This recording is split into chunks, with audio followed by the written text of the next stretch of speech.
So my name is Margareta Wahlström. I'm the Special Representative of the UN Secretary General for Disaster Risk Reduction. And my colleagues and I and many other people are working on finding practical methods to reduce the impact and the losses in disasters. Why? Because increasingly, as everyone can see looking in their own community in the world, the losses from disasters are becoming greater and disasters happen more and more often. So we have to look at social impact. You lose all your belongings, you lose your job because business go out of business when disasters happen, and lives are lost. But also the economic impact, even if you are insured, the economic impact on individuals and communities and governments are more and more severe. And this is the body that we call Working for Disaster Risk Reduction. So it's prevention of building new risk, it's reducing the existing risks that we already know, and of course it's also making sure that individuals, communities are resilient in times of disasters, because they will happen in any case. As we may be able to reduce, but still disasters will happen, and then we have to have the capacity to really recover as quickly as possible, to recoup losses, and to try to cut short the unfortunately very lengthy period of reconstruction. So, as is very obvious, this is not a job for a single individual or an institution. So it requires really an engagement by the entire community, the entire government, and all of society, including business, community groups, volunteers, government departments, sectoral departments in government. So it is not the business of only one department or ministry. It requires every ministry to look at their responsibility.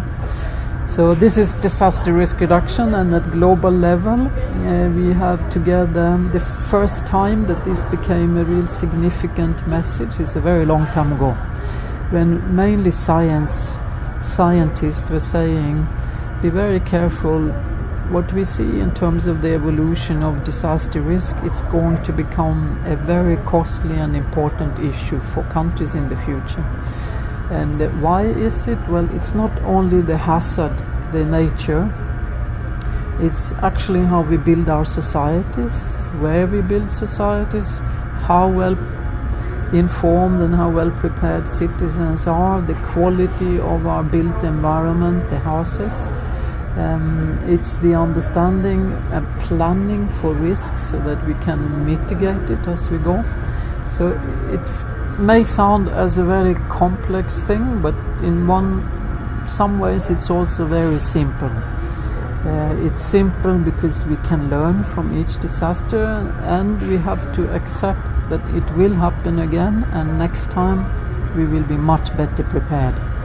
And I think this is sort of the simplest version of how we are better prepared for the future. So why do I do this job? Well, for many years I worked in disaster response, and I saw many big disasters and crises around the world. But I also realized that there's a pattern that repeats itself every time. Crisis, disaster, we respond with a lot of money and a lot of effort, and get to some recovery point, but as I already said, not really in a very efficient manner. And then it happens again and it happens again. So I said there has to be a different way to do this. There must be a way of be better prepared, reduce the impact, understanding the economics of disaster, but also understanding fully the risks so that we can tackle it from the risk perspective. And that's why about 10 years ago I found that there is something which is a UN office, the International Strategy for Disaster Risk Reduction in the United Nations. And this office had at that time started building very important and very encompassing partnerships. Of course, national governments, local governments, but also with social groups, science group, business community, parliamentarians, trying to touch every part of society that will have an impact on how we manage and understand risks and what we do to mitigate and prevent risk. So that's the path we are on now. Just a few months ago, in March 2015, all the countries in the world agreed on the Sendai framework for disaster risk reduction. It's the 15-year, very concrete plan for what are the key elements you really need to tackle if you want to reduce risk. It's practical, it's inclusive, it's completely voluntary, but it actually tells you what to do if you want to enter into this partnership. And in countries like Canada, you have your national platform for disaster risk reduction, which is a completely inclusive partnership engaging communities, authorities, your provinces, your state governments, and business, very importantly. It's a fantastic forum to engage in cooperation that has a concrete outcome and can change the reality for many communities in Canada and of course in the world. If we stop believing that we can make a difference, then everything is finished. So that's the message, is things are happening. Look at this place, look at that country, look at this community. They have changed their own reality. We really need young people, and not only symbolically, but actually who engage. I can tell you that I think one of the biggest challenges we have in this generation is actually short-term thinking. This idea of not having long-term plan is counterintuitive to build for resilience. You need to have the courage to plan for 20 years or 25 years or 30 years. Even if you then need to break it down, then you need to look at our challenges in that perspective. And then to break it down, of course, in doable plans, but if that direction. And I think younger generation who are now entering the profession, for them this should be one of the critical areas to really change the perspective on how we plan.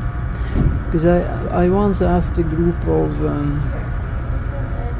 specialists in Sweden, actually, I asked them, what happened to long-term planning? When did it go out of fashion and why?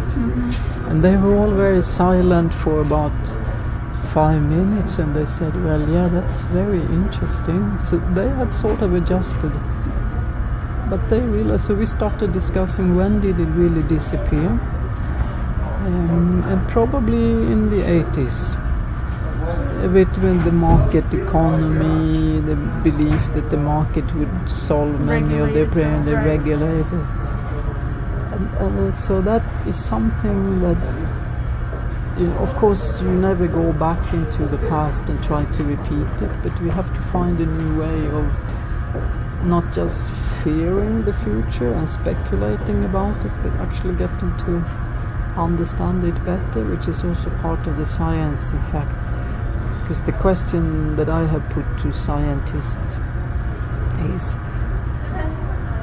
can you tell us, as scientists, just look at the trends, and if these trends continue unabated, if we don't begin to stop the growth and bend the curve, where are we going to be in 40, 50 years? And actually, when I said Chatham House rules, you don't need to be quoted by name. I haven't really got anyone there yet. And there is a reason for it, of course, in addition to who would finance that type of research. But I'm very convinced that that has to be done. And when we do that, we will also be able to concretize how we plan for 25, 30-year perspective. So I hope that's something that younger people would bring into the table. Also, one thing that will be very important, and I've had this conversation because we do have youth groups, But they don't really speak for themselves. They speak in more generic terms. Very often the perspective on intergenerational legacies is not very strong. You know, when we discussed Sendai in the early days, I tried to inject the idea that the framework needed to be a 40-year framework, because that's what it takes. Wow. And most professionals agree with me, of course, because they also know. Then it became 15, not because it's a good period for us, but because of the other 2015 agendas. And I don't think they should be 15 years either, but that seemed to be politically viable. So, in that sense,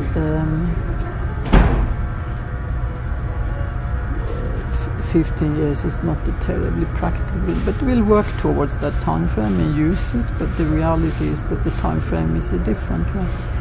And if you look at what the IPCC says,